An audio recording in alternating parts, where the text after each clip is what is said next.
Hello, hello mga kasari. It's me, Jennifer Mejia, ang tindera ng bayan.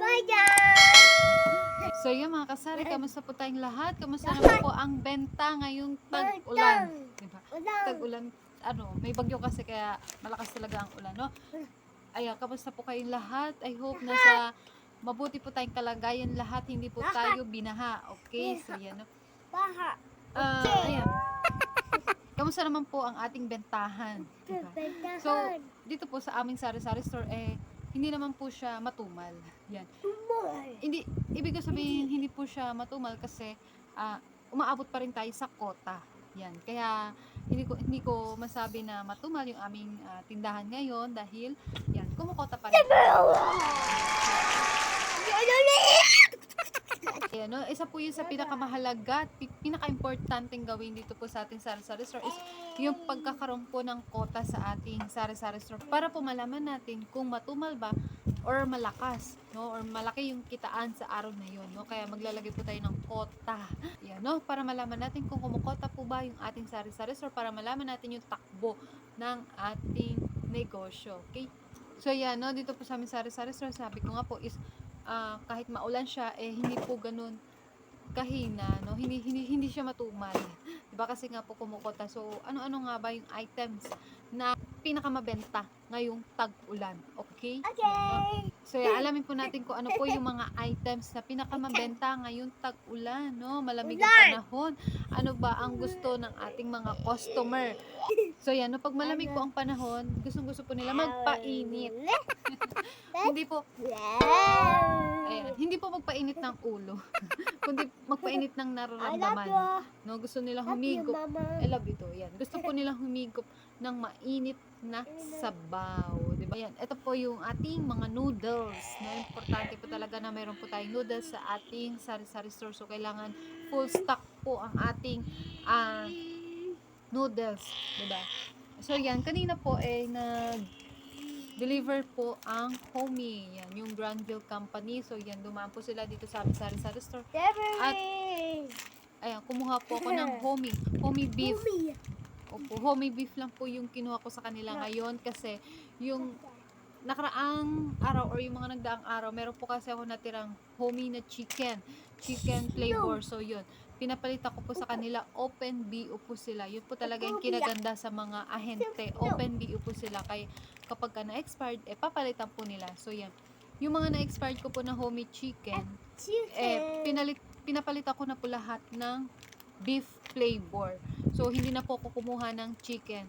Dahil, ayun nga po, naabutan ng expiration date. Pero hindi naman po ito nasayang dahil napapalitan po natin ito sa ating ahente. Kaya yan, maraming salamat po sa ating ahente. Kaya, hindi po nasasayang yung ating mga na-expired na produkto. So, yan, pinapalitan ko po ng beef. Lahat na talaga ng kinuha ko, beef sa Homey. Kasi, yun po yung fast moving item sa akin. Tsaka, ayun, hindi siya maaabutan ng expiration date, okay? So, yung sumunod po, ayan, yung kanina, deliver din po yung Nissan Monde Company. Ayan, no? So, sa Lucky Me, yun po yung Lucky Me, no? Kumuha po ako doon ng chicken tsaka beef. Kasi, doon po sa brand na yun, nabebenta po yung chicken. Okay? So, ayan, timbang-timbangin po natin kung ano po yung hinahanap ng customer. Yun po yung ating dapat na i-stock, yun po yung ating dapat meron po talaga sa ating sari-sari store. At kung hindi man po masyadong nabebenta or naabutan ng expiration date, mas mabuti na po, wag na lang po tayo kumuha ulit. Okay? So, yan. Kailangan po talaga natin alamin yan kung ano po yung mga pinakamabentang items, pinakamabentang brand sa ating lugar yun, no? Kasi bawat lugar po talaga ay iba-iba. Iba-ibang brand yung trip ng mga customer. Okay?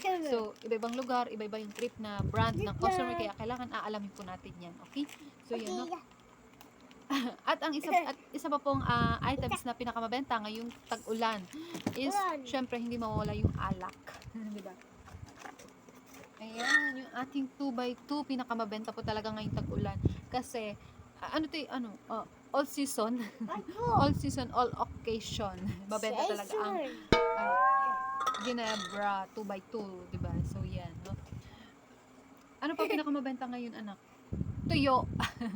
Diba? Tuyo at saka itlog. Ayan, magkasama po talaga yan kapag tag-ulan. Tuyo at itlog. Opo. Ha? Tuyo ka.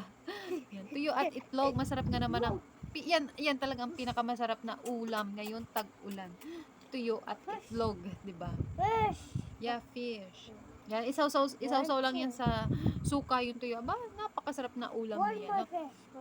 Opo. At ang isa pa po na pinakamabenta ngayong tag-ulan is yung mga kape-kape. Yan. Yung kanina, nag-deliver na rin po yung aking Kopiko brand. No? Isa rin po yan sa brand na pinakamabenta dito sa aking sari-sari store. Kaya, ayan, no? Dapat hindi po tayo nauubusan ng ating mga kape at kung ano mang kilala or kung ano man yung trip ng customer sa ating sari-sari store. Kailangan hindi po yan nauubos sa ating sari-sari store. So, yan.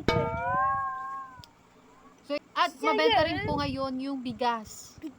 Yung bigas all occasion yan, no? All season bigas. Kasi pangunahing pangangailangan kahit walang ulam basta may bigas. No? Yan, kahit wala daw ulam basta may bigas. May bigas na may isa sa akin pinaka-importante. Kaya bigas po, hindi po nauubos dito sa aking sari-sari store. So yan, no, kailangan hindi po tayo naubusan ng bigas kasi ang katwiran dyan, basta may bigas, basta mayroong maisaing kahit walang ulam, di ba? Yan, importante po talaga ang bigas, no? All occasion yan, any season, bigas po talaga isa sa pinakamabenta kasi nga po pangunahing pangangailangan, di ba? Okay. Ano pa mabenta, anak?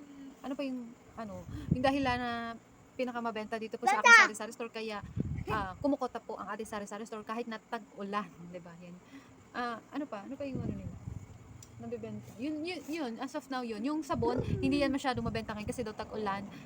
Maulan, malakas ang hangin, basta hindi matutuyo ang sinampay kapag naglaba daw sila. Kaya mag-aantay pa sila kung kailan sisikat ang araw, saka lang sila maglalaba. Kaya hindi masyadong mabenta yung ating powder ngayon, okay? Pero the rest, load. Ayan, isa rin po sa pinaka mabenta po talaga yung load, no? All season, any season po ang load, no? Kaya kung wala pa po kayo sa inyong sari-sari store ng loading station, ayan. Sikapin niyo po na magkaroon po ng load sa ating sari-sari store, no? Kung wala pa po kayong load, sikapin po na magkaroon po ng load sa ating sari-sari store kasi sa panahon ngayon kailangan natin sumabay sa agos. Ayan, no? Kailangan po natin Opo. Ayan, kailangan natin sumabay sa agos ng buhay, di ba? Kung ano yung uso, kailangan sasabayan natin yan. Kailangan meron din tayo. Kasi yung load po ngayon, technology, social media, Facebook, YouTube, ayan, kailangan ng load, kailangan ng data. So, yan, naboboring na po ang tao ngayon kapag walang load, walang pang data, walang pang Facebook, walang pang YouTube, walang pang TikTok. Kaya kailangan po natin magkaroon ng load sa ating sari-sari store, okay? So, yan, sikapin po natin na magkaroon ng loading station po dito po sa ating sari-sari store. Kaya, ayan, no? So, yan. Yun po yung mga items na pinakamabenta dito po sa akin sari-sari store. Kaya kahit tag-ulan, kumukota pa rin po ang aming sari-sari store. So, yan. Hanggang dito na lamang po. I hope nagkaroon po kayo ng idea about sa sari-sari store. At please, click nyo naman po ang subscribe. Kung hindi pa po kayo nakasubscribe, i-click nyo na po yan. Huwag na po kayo magdalawang isip. Okay, so yan. Hanggang dito na lamang po. Thank you for watching. Have a nice day. God bless. Happy selling. Bye-bye. Bye-bye.